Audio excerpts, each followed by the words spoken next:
A lot of anticipation and a line of people outside federal court in New York City today, the crowd waiting hours to get inside, where accused murderer Luigi Mangione, in an abrupt about-face, changed his plea to guilty on federal charges related to the shooting death of United Healthcare CEO Brian Thompson.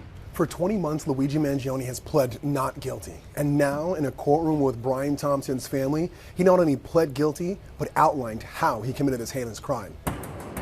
For the first time, the Thompson family appeared in court, sitting just feet away, as Mangione read a prepared statement to the judge, admitting he traveled to New York with the intent to shoot Brian Thompson. And, quote, "I shot Mr. Thompson in Manhattan, and he died." Mangione said without emotion or contrition, "I knew what I was doing was illegal." Thompson's widow, Paulette, seen crying at times. We saw the widow of Brian Thompson in court wiping her eyes as she heard details as to how Luigi Mangione not only planned but executed this assassination-style killing. The family releasing these photos of him, showing Thompson through the years. The CEO was 50 years old and had 2 teen sons at the time he was killed. Brian Thompson had been in New York for a United Healthcare Investor Conference.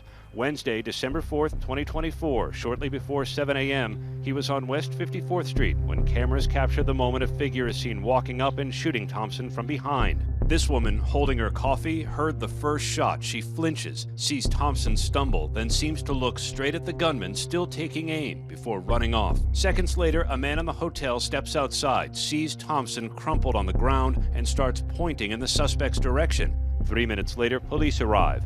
Officers tend to Thompson for another 8 minutes until an ambulance arrives. The United Healthcare CEO Brian Thompson shot and killed at point-blank range in Midtown Manhattan early this morning. Gunned down. Police calling it premeditated, pre-planned. The gunman, they say, was waiting. All eyes were riveted by the week-long multi-state manhunt to find the suspect. We start with breaking news today. The arrest of a person of interest in Pennsylvania. The manhunt tracked the killer using video from the thousands of cameras that blanket New York City. First as he left the scene, then rode a bike into Central Park. Leapfrogging over one camera over another. They were able to track this guy to this youth hostel.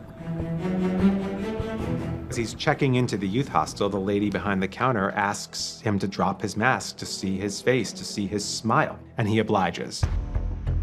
And that was the picture that went viral. That viral photo fueling an exhaustive search which finally ended with a tip from McDonald's in Altoona, Pennsylvania. Someone saying they recognized his distinctive eyebrows. Police body camera footage shown in court revealed what happened when officers approached and later arrested Mangione. The officers collected Mangione's backpack. Inside, they say they found a 3D printed 9mm gun, ammunition, and a notebook full of handwritten notes detailing the writer's animosity toward the health insurance industry. Mangione's anger toward the healthcare system did appear to resonate. For months, the typical frenzy outside court included dozens of Mangione's supporters. We've done this a bunch of times. Got here at about midnight, but I know people were here as early as yesterday around noon. I got here yesterday probably around 9 o'clock. Some foregoing sleep to line up overnight, others traveling into New York City from abroad, all for a chance to see an accused murderer in court in person.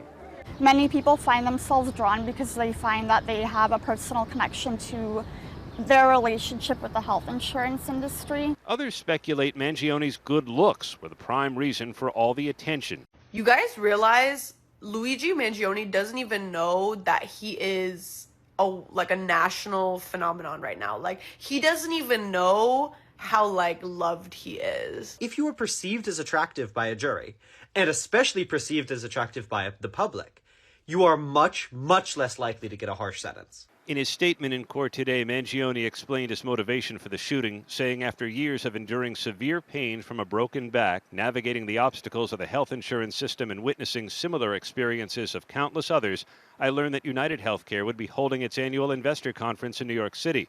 The 28-year-old said he posed as a wealthy investor so he could learn the exact location of the conference Thompson would be attending. He endured years of severe, debilitating pain.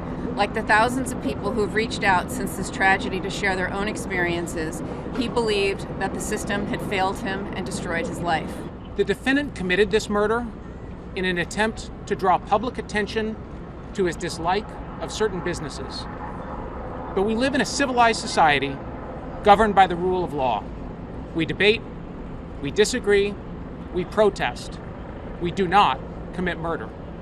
There can be no celebrity in assassination. Today, fewer supporters showed up, a few sobbing in the hallway. Still, as the Thompson family was rushed from the courthouse to a waiting car, they were subjected to this. America loves Luigi. Chants of America loves Luigi. To those who idolize Luigi Mangione, I say this: violence is not a cause, murder is not a message, and a killer is certainly not a hero.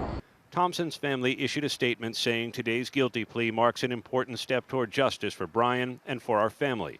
While nothing will ease the pain of losing him, we are grateful that the federal justice system has held the person responsible for this heinous act accountable. I know they will have an opportunity to be heard at sentencing. They're still grieving. They lost a son, a brother, a husband, and a father, and a friend, and many colleagues. The judge overseeing the federal case accepted Mangione's guilty plea. It is not yet clear how it will impact Mangione's upcoming New York State trial, which is supposed to start September 8th. In that case, Mangione faces multiple charges, including second-degree murder. And today, Mangione's defense team filed a motion to dismiss. New York law does not permit a person to be prosecuted and punished twice for the exact same crime. Today's guilty plea triggers this statute, and we just filed our motion in state court explaining why the state charges must be dismissed under New York's double jeopardy protections. Mangione's defense team is playing three-dimensional chess.